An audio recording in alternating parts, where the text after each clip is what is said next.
Hi, welcome to news update. అందరికీ నమస్కారం. పవన్ కళ్యాణ్ గారు ఢిల్లీలో బిజీగా ఉన్నారు. నిన్న సాయంత్రం 6 గంటలకు ఆయన వెళ్ళిన తర్వాత ఈరోజు ఉదయం నుంచి ఆయన వివిధ మంత్రులతోటి ఆయన సమావేశం అవుతూ ఉన్నారు. ముఖ్యంగా ఆంధ్రప్రదేశ్ను టూరిజం పరంగా అభివృద్ధి చేయాలని పవన్ కళ్యాణ్ గారు సంకల్పించారు. అందుకే టూరిజం శాఖను కూడా అందుకే జనసేన పార్టీకి తీసుకోవడం జరిగింది. సో ఈ నేపథ్యంలో కేంద్ర పర్యాటక శాఖ మంత్రి గజేంద్ర సింగ్ షెకావత్ని కలిసి ఆయనతో సుదీర్ఘంగా చర్చలు జరిపారు. ముఖ్యంగా ఆంధ్రప్రదేశ్కు 972 కిలోమీటర్ల తీర ప్రాంతం ఉండటం, ఆ తీర ప్రాంతాన్ని పర్యాటకంగా అభివృద్ధి చేయాలని సంకల్పించారు పవన్ కళ్యాణ్ గారు. ముఖ్యంగా పిఠాపురం సర్క్యూట్ను కూడా పర్యాటకంగా అభివృద్ధి చేయాలన్న సంకల్పంతో ఉన్నారు. ఈ నేపథ్యంలో ఆయన కలవటం ప్రాధాన్యం సంతరించుకుంది.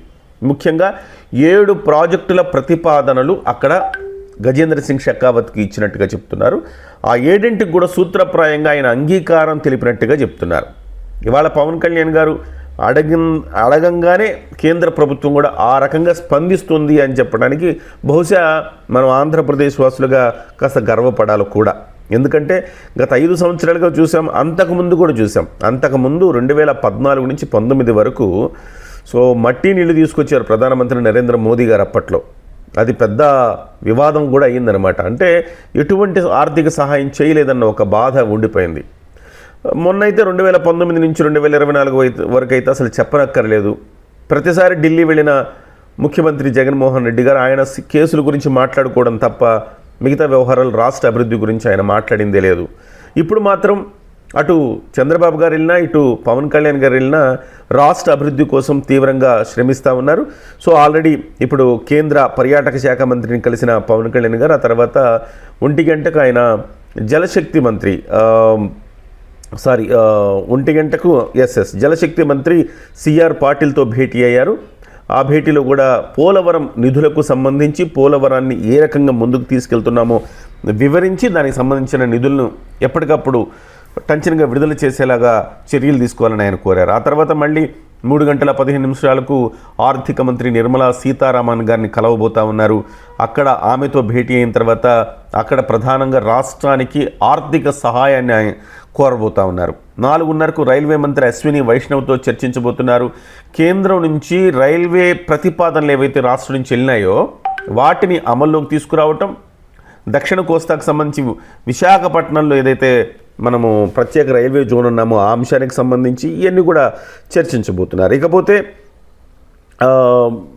సాయంకాలం 5 గంటలకు పంచాయతీరాజ్ శాఖ మంత్రి లలన్ సింగ్తో భేటీ కాబోతున్నారు.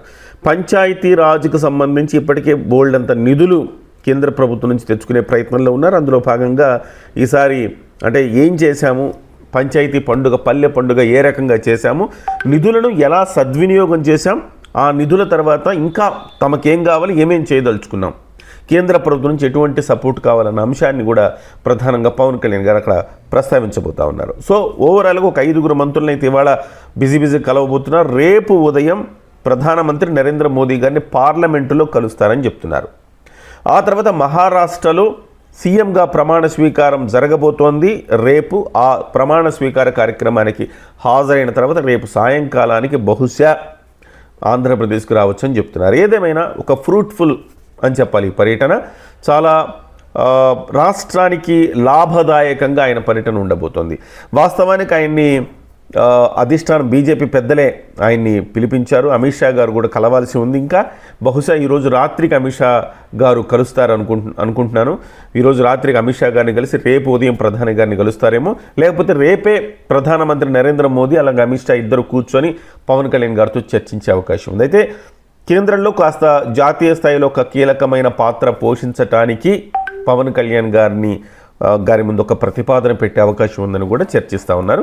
సో బహుశా రేపు ఈవినింగ్కి ఒక క్లారిటీ అయితే వచ్చే అవకాశం ఉంది. చూద్దాం మరి పవన్ కళ్యాణ్ గారి పర్యటనలో ఇంకేమైనా మార్పులు చేర్పులు ఉంటాయో చూడాలి.